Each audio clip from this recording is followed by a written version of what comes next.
A prática da empatia. Você provavelmente já conhece esse termo e a definição mais comum para ele é: empatia é a habilidade de se colocar no lugar do outro ou de sentir o que o outro está sentindo. O meu convite para essa conversa é que a gente olhe para essa informação então e de forma bastante prática o que pode ser feito a partir dela. Será que é possível se colocar no lugar do outro? Será que é possível sentir o que o outro está sentindo? E se for possível, será que é útil? Eu vou deixar no ar essas perguntas e enquanto você pensa um pouco, eu vou contextualizar a nossa conversa e a escolha do tema para esse vídeo. Para os professores que estão assistindo, talvez não traga muita novidade esse primeiro momento, mas para os pais pode acrescentar algo novo e algo diferente.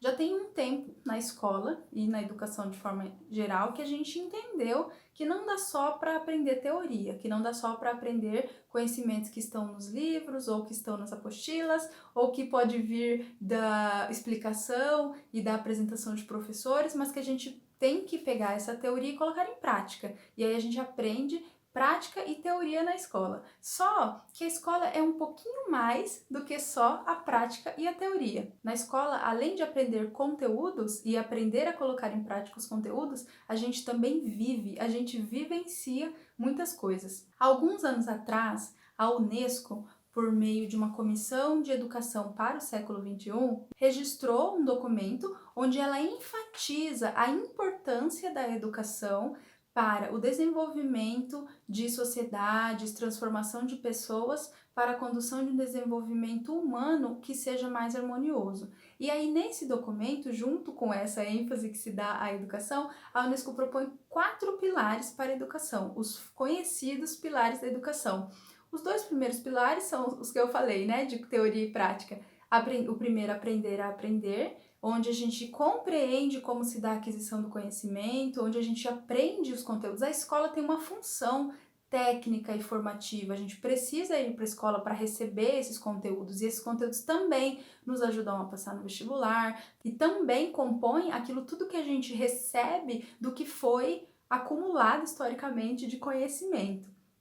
O segundo pilar é o aprender a fazer, então tudo isso que a gente aprende de forma teórica a gente também coloca em prática. E como a gente age, por que a gente age a partir das coisas que a gente aprende, né? Como é que se dá uma preparação para um mercado de trabalho, uma preparação para habilidades simples do dia a dia que pode ser aprendido a partir da escola e dessa vivência também. Mas tem outros 2 pilares além desses, que é o terceiro, aprender a viver juntos, aprender a viver com os outros. O que é aprender a viver juntos? É quando a gente acolhe as pessoas, as sociedades, as culturas em suas especificidades, em sua maneira de ser, que muitas vezes é diferente da nossa, onde a gente aprende a perceber a espiritualidade das outras pessoas e das outras sociedades, a gente entende que é possível educar e transformar a sociedade e as pessoas para que se previna conflitos, e se o conflito já está instalado, como que lida com esse conflito de forma um pouco mais pacífica e harmoniosa.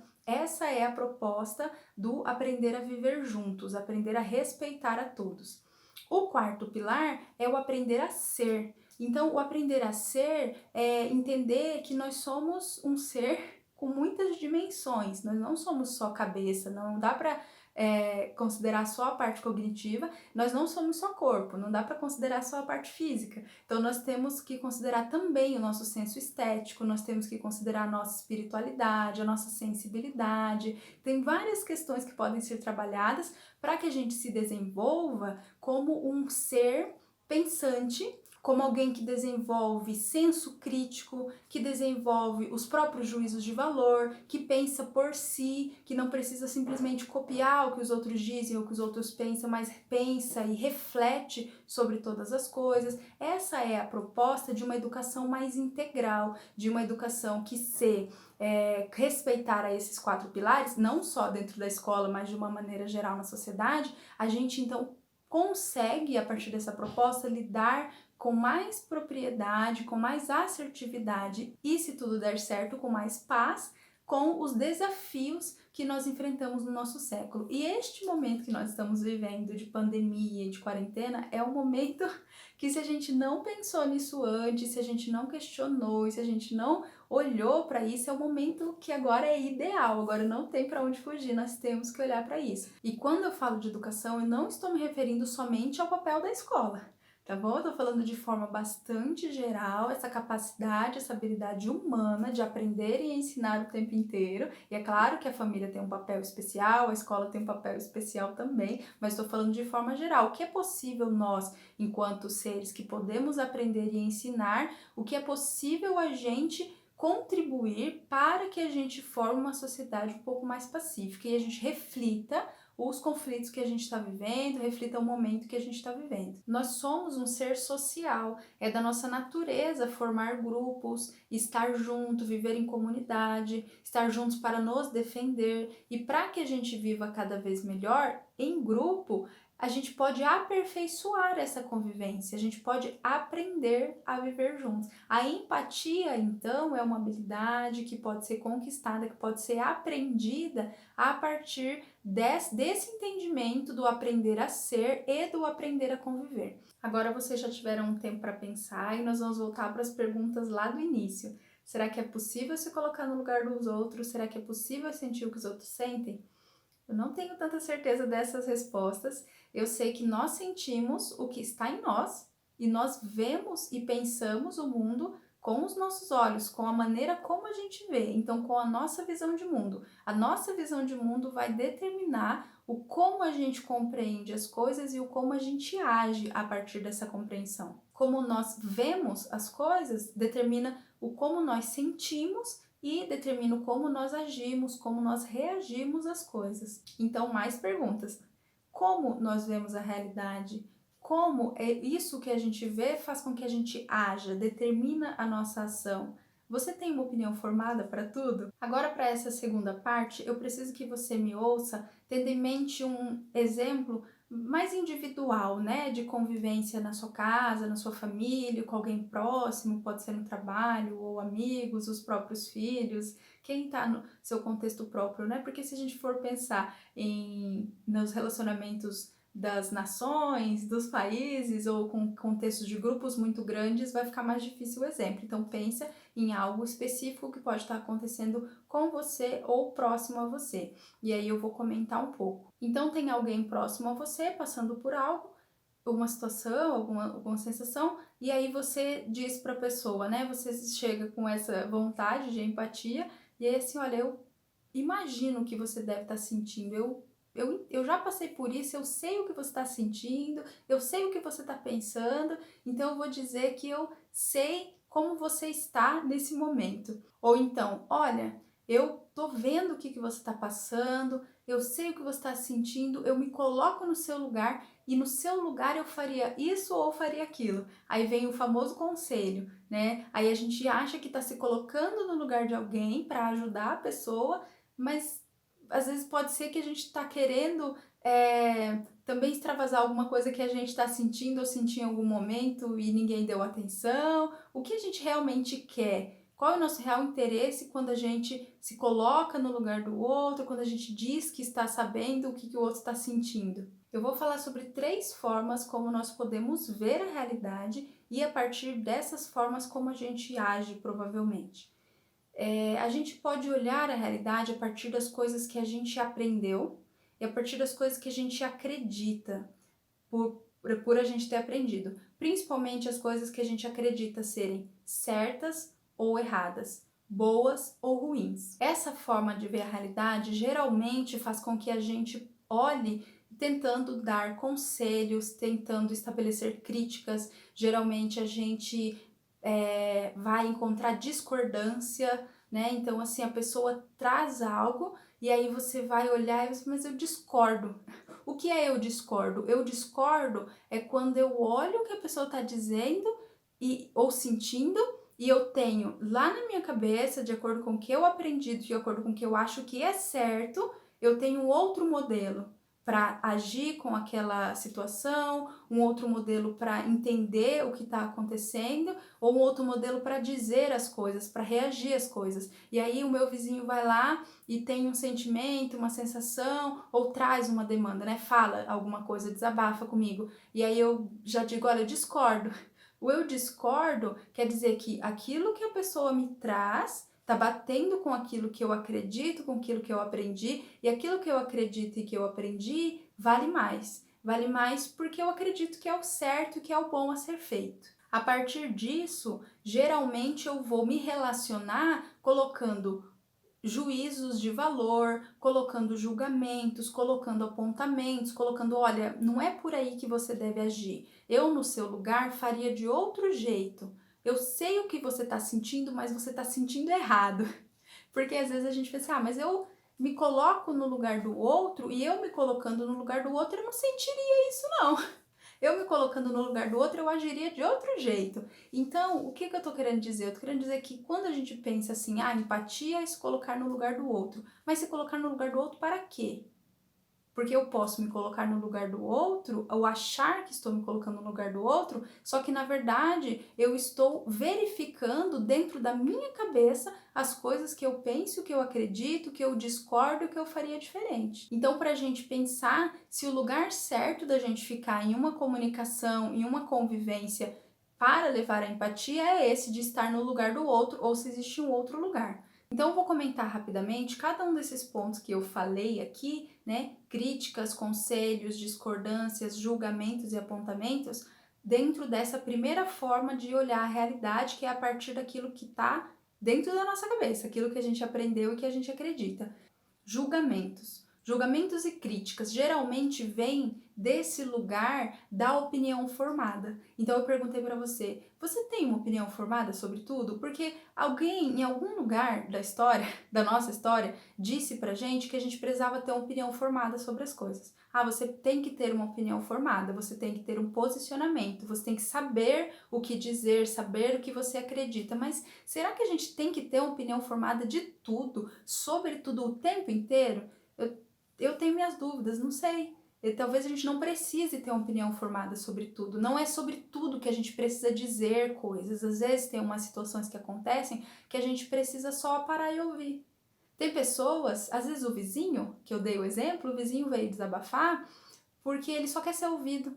Ele não precisa de um conselho. Às vezes, se ele precisar de um conselho, ele vai pedir. Às vezes a gente olha de fora, a gente diz, mas ele precisa de um conselho, só que ele não tá pedindo. E se ele não tá pedindo, mesmo que a gente dê porque a gente acha que ele precisa, ele não vai nem ouvir.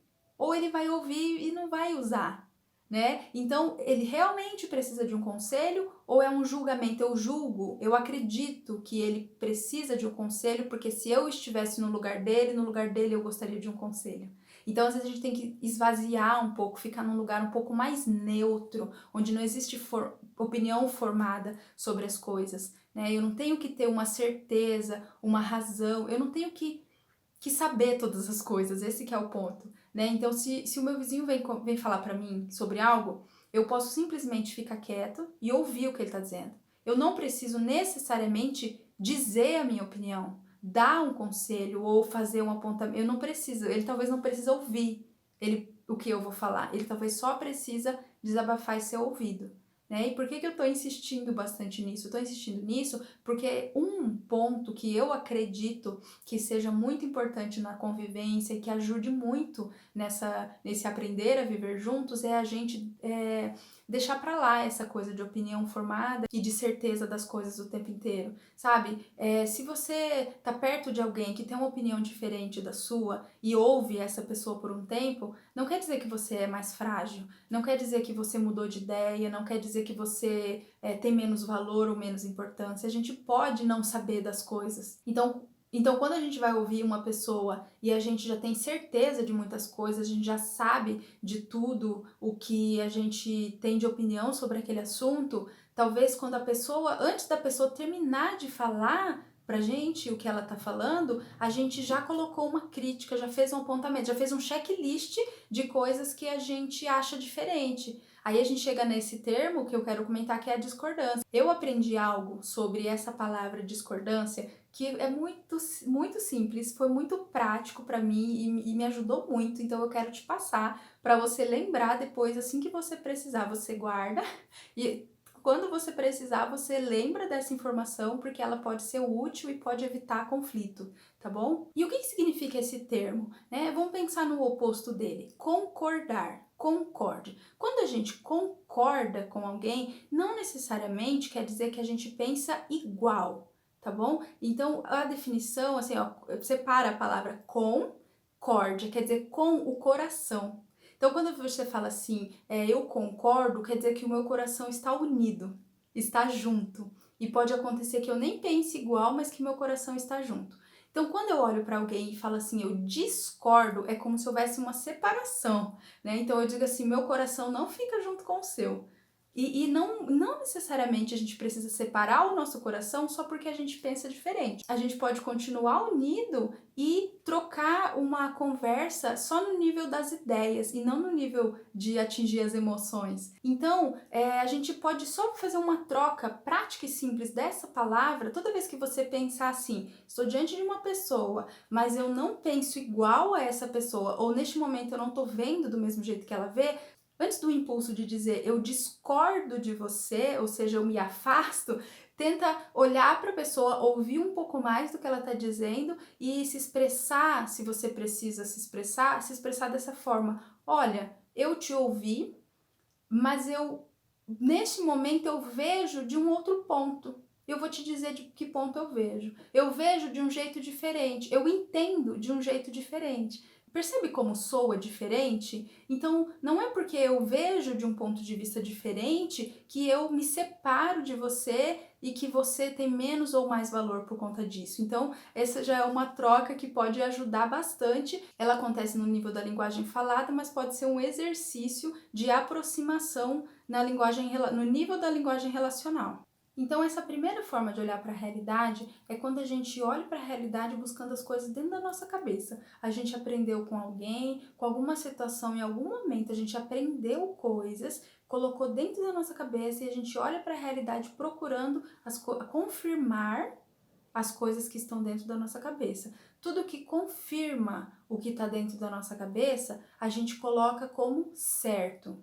Aquilo que não confirma o que está dentro da nossa cabeça, a gente coloca como errado. Então, por exemplo, o meu vizinho vem desabafar e ele fala que tomou uma atitude ou ele fala que está sentindo algo a partir de uma atitude ou de algo que aconteceu. E se eu penso que aquilo é errado, eu já tenho mais dificuldade de ouvir. Se eu penso que aquilo é certo, eu já tenho um pouco mais de afinidade. Então, eu fico buscando dentro da minha cabeça. Existe uma forma de ouvir o meu vizinho, mesmo que dentro da minha cabeça, com as coisas que eu aprendi, aquilo seja diferente? Existe, a gente vai falar na terceira forma daqui a pouco. A segunda forma de olhar para a realidade, ela pode ser a partir de como a gente sente. Então, a primeira é como a gente pensa, a segunda como a gente sente. Então, a minha experiência, a minha vida, tudo que aconteceu comigo me fez sentir de certa forma as coisas, né? E aí eu reajo, então como, por exemplo, eu gosto, não gosto, é bonito, é feio, é agradável, é desagradável. Geralmente, a partir do nosso sentimento, a gente quer que as coisas agradáveis ficam próximas e se repitam. Então, você teve uma experiência agradável, você quer de novo, e de novo, e de novo. As coisas desagradáveis eu quero que se afastem.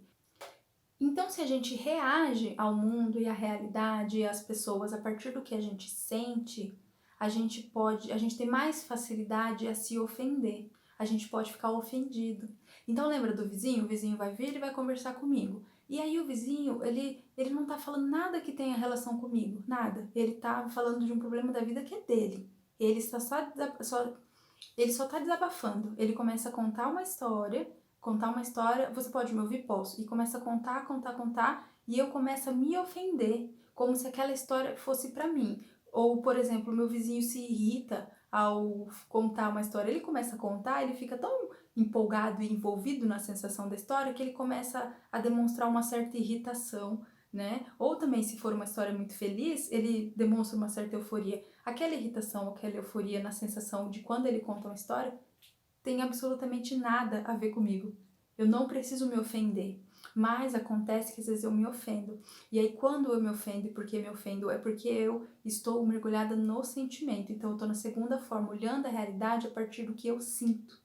E aí é muito difícil ficar isento e só ouvir o que ele tá me dizendo, ou como seria naquela definição de se colocar no lugar do outro, como que eu vou me colocar no lugar do outro se eu tô cheia das minhas sensações, dos meus pensamentos e não consigo esvaziar para poder perceber o que ele tá querendo me passar. Esse tipo de olhar para a realidade e de reagir faz com que a gente, por se sentir ofendido ou atingido, também ofenda.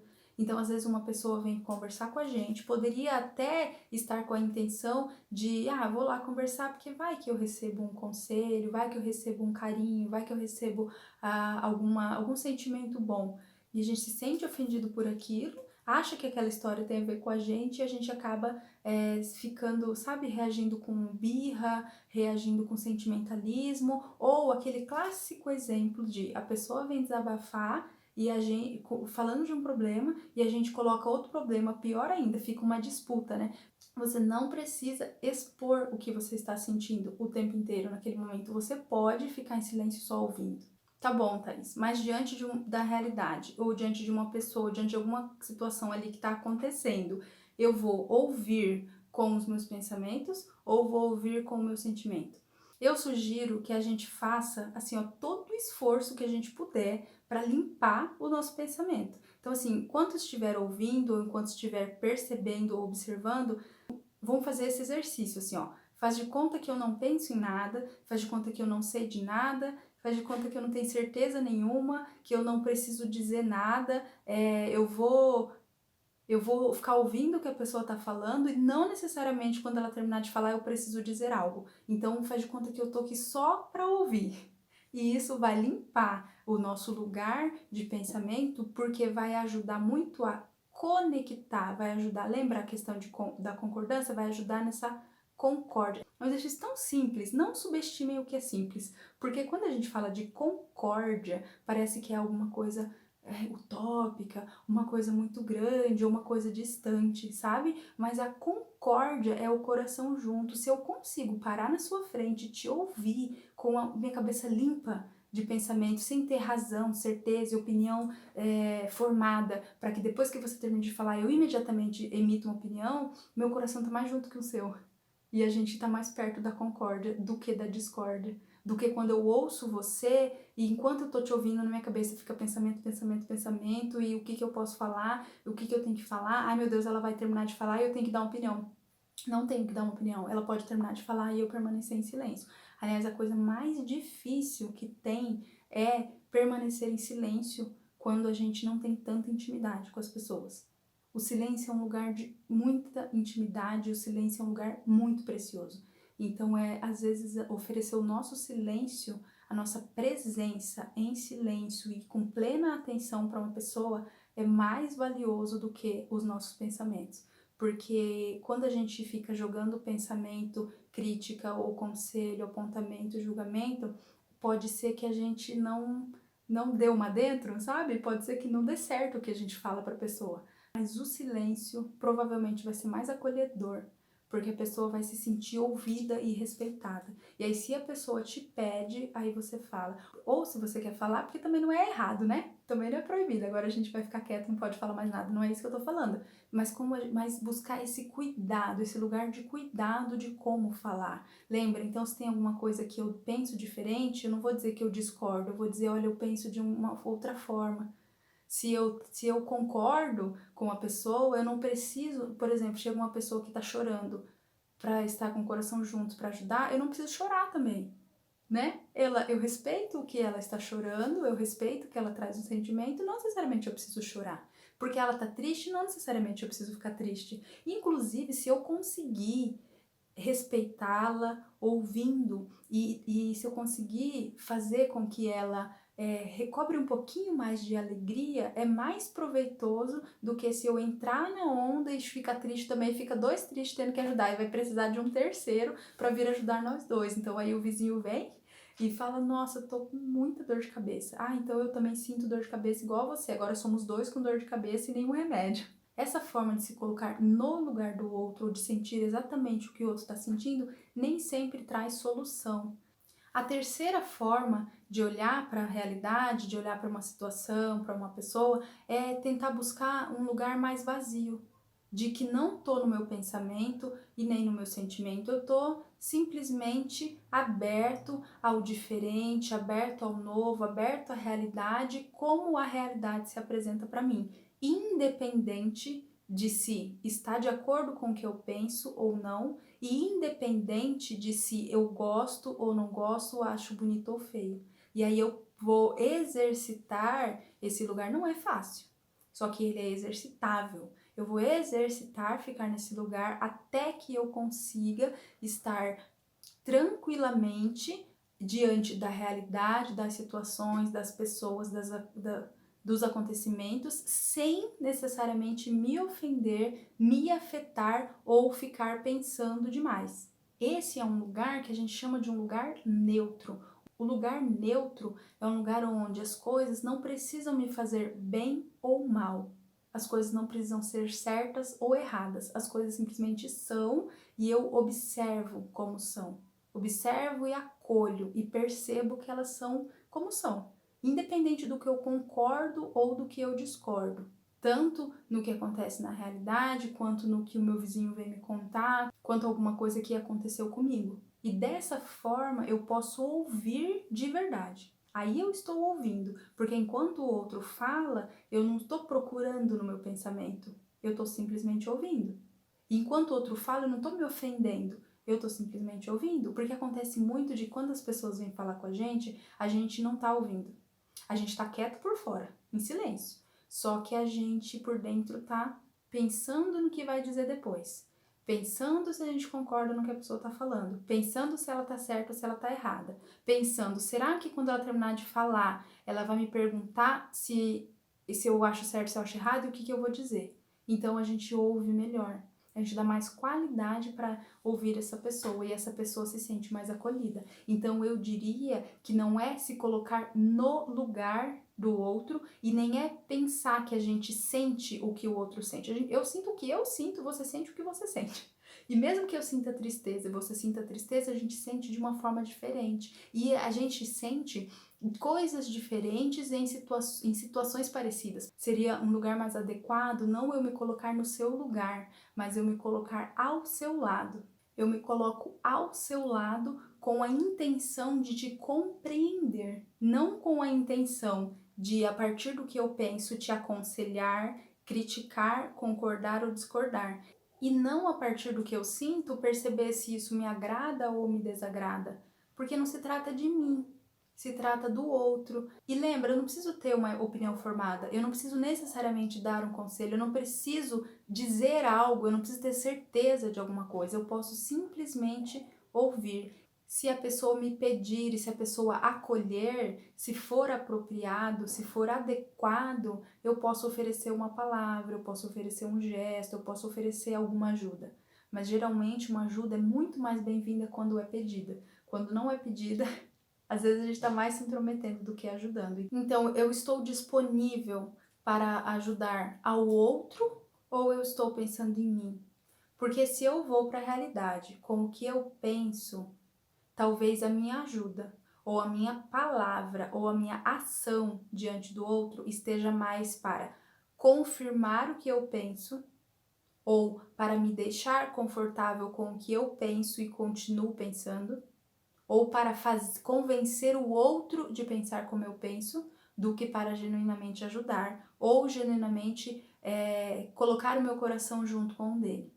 Se eu vou para a realidade com o que eu sinto, eu posso estar ajudando mais para me sentir satisfeito, para me sentir filantrópico, do que para genuinamente ajudar o outro. Na terceira posição, que é o lugar mais neutro, eu tenho mais condição de acertar, né, de ser assertivo nessa ajuda quando há necessidade. E eu vou dizer uma coisa, só a escuta já é 80% da ajuda. Muitas vezes a gente não precisa fazer grandes coisas. E aí isso é com o vizinho quando ele vem desabafar. E às vezes eu freio, impeço que haja um conflito só de eu ouvir.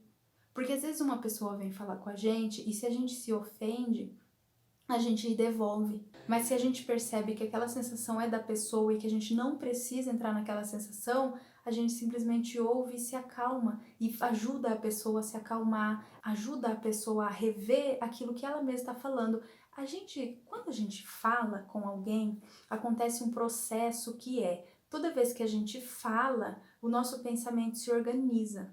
Então, muitas vezes, quando a gente vai desabafar, quando a gente vai falar com alguém, só o fato de colocar para fora, falando, já organiza o nosso pensamento e a gente mesmo tem um insight, uma ideia do que a gente deve fazer. Muito provavelmente, grande parte dos conflitos internos que a gente vive, a gente já tem noção da resposta. A gente já sabe mais ou menos o que a gente tem que fazer, não é? Você concorda comigo? A gente já sabe mais ou menos. Então, às vezes, a gente vai desabafar com alguém, a gente não quer que a pessoa diga o que a gente tem que fazer. A gente simplesmente quer que a pessoa ouça. E acontece um processo mágico quando a pessoa não fica dando pitaco, que é, se ela fica em silêncio me ouvindo, eu falo, enquanto eu falo, o meu pensamento se organiza e eu tenho uma grande ideia. E aí eu até agradeço, a pessoa fala, nossa, você me ajudou muito. E aí quem ficou só parado ouvindo fala, mas eu não disse nada. Pois é, a sua escuta me ajudou muito, não é?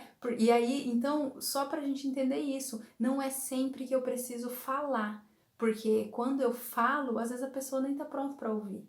E a minha escuta já é uma grande ajuda. E isso, a gente está dando um exemplo aqui de um desabafo do vizinho, de alguma situação que está acontecendo em casa ou com algum conflito interno familiar, mas isso a gente poderia, né, se ficasse mais horas conversando, levar para grandes grupos, levar para como a gente enxerga a realidade em outros contextos também. Então, o exercício é o seguinte: primeiro, eu busco me exercitar o máximo que eu posso para ficar num estado neutro, onde não necessariamente eu tenho pensamentos ou sentimentos, eu simplesmente ouço e observo a realidade. Segundo, me coloco não no lugar do outro, mas ao lado do outro.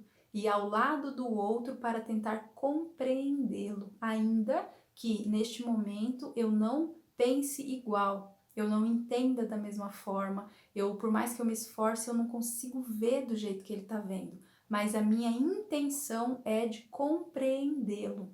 E se colocar ao lado do outro com a intenção de compreender, não quer dizer que eu vou acreditar nas coisas que ele acredita, pensar nas coisas que ele pensa e fazer as coisas igual ele faz. Não, quer dizer simplesmente que eu estou ao lado com a intenção de compreender. Nós não sabemos tudo, nós não conseguimos o tempo todo, nós não damos conta de tudo. Que a gente acredite só mais um pouquinho de novo. Porque é muito possível transformar pessoas e sociedades para um desenvolvimento humano que seja mais harmonioso, que é o que fala no documento que eu comentei com vocês lá no começo. É possível, tem ferramentas muito práticas para a gente trabalhar esse nosso desenvolvimento. Hoje, por meio de alguns estudos, a gente sabe como é possível mudar não apenas os nossos comportamentos individuais e coletivos, como também mudar a nossa própria plasticidade cerebral. A gente consegue fazer novos caminhos, novas sinapses no nosso cérebro. A neurociência já estuda isso hoje. Então, quando a gente adquire um novo hábito, ou quando a gente insiste um pouquinho em fazer as coisas diferentes, a gente encontra outro caminho, porque a gente tem uma estrutura de memória que possibilita isso. Eu vou dar um exemplo. Sabe quando você anda sempre pela mesma rua? Sempre faz o mesmo caminho, o mesmo trajeto? Então vamos supor assim, você todo dia, de segunda a sexta, vai para o trabalho, no mesmo endereço, no mesmo caminho. E aí você sempre toma aquele mesmo caminho. Aí tem um dia que você que tá no fim de semana ou que tá de férias, e aí se você tá desatenta, sem prestar muita atenção, quando você vê, você pegou aquele mesmo caminho.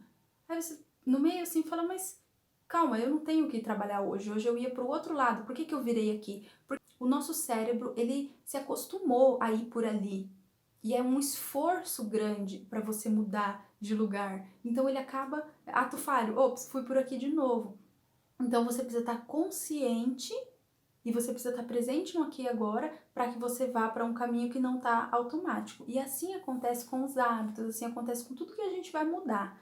né? E só que se existe uma memória para isso, existe também um novo caminho que a gente faz no nosso cérebro. E se a gente, por exemplo, esse exercício de ouvir, que eu passei para vocês, de se colocar ao lado do outro, buscar compreender, buscar o centro vazio, se a gente exercita muito, muito, muito, vai chegar um dia, não vai ser fácil e não vai ser rápido, mas vai chegar um dia em que isso vai ser automático e que isso vai ser bom e que isso vai ser prazeroso, tá? Sobre isso, eu quero indicar para vocês um filme que se chama Dama Brothers. Esse filme é um documentário, não sei se você já conhece, ele é um documentário que acontece dentro de um presídio e lá dentro desse presídio é inserido a prática de meditação vipassana.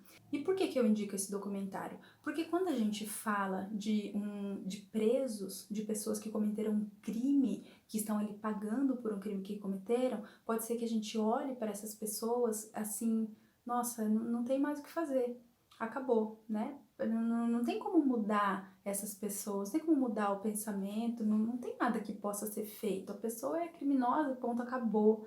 E é a pessoa mesmo, ela sente, né, isso, porque daí, nossa, eu matei alguém, eu sou um monstro, eu não posso mudar o meu pensamento, eu não posso mudar a minha forma de ser.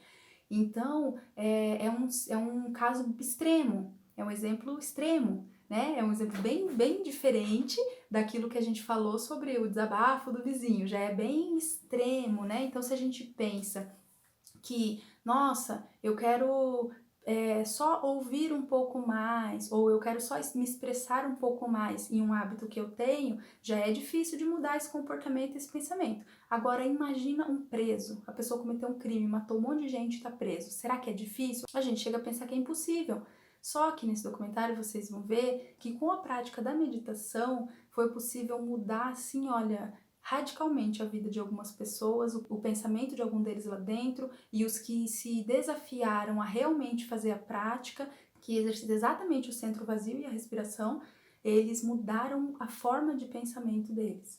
E essa forma de pensamento mudou os sentimentos e eles acessaram outro tipo de vida a partir disso. Então é um exemplo muito claro de que mesmo numa situação extrema, onde a gente pode achar que é impossível haver uma mudança, impossível haver uma melhora, ou um desenvolvimento de empatia, ou de qualquer sentimento ou habilidade que seja benéfico para a pessoa e para o grupo, mesmo em um caso extremo, é possível.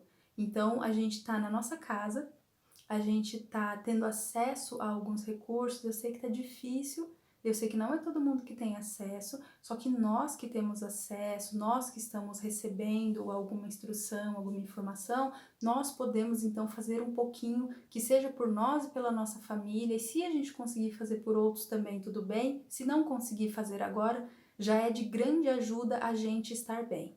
Eu agradeço muito a sua atenção nessa conversa. Eu vou deixar o meu contato aqui, eu estou à disposição se você quer conversar mais um pouco, se você quer tirar dúvida, se ficou alguma coisa que eu falei que precisa ser explicado de uma forma diferente ou esclarecido melhor, se você quer trocar, a gente pode conversar ainda um pouco mais sobre isso. Muito obrigada pela sua atenção, tenha um ótimo dia, uma ótima semana, uma ótima vida e nós nos vemos em breve. Até mais!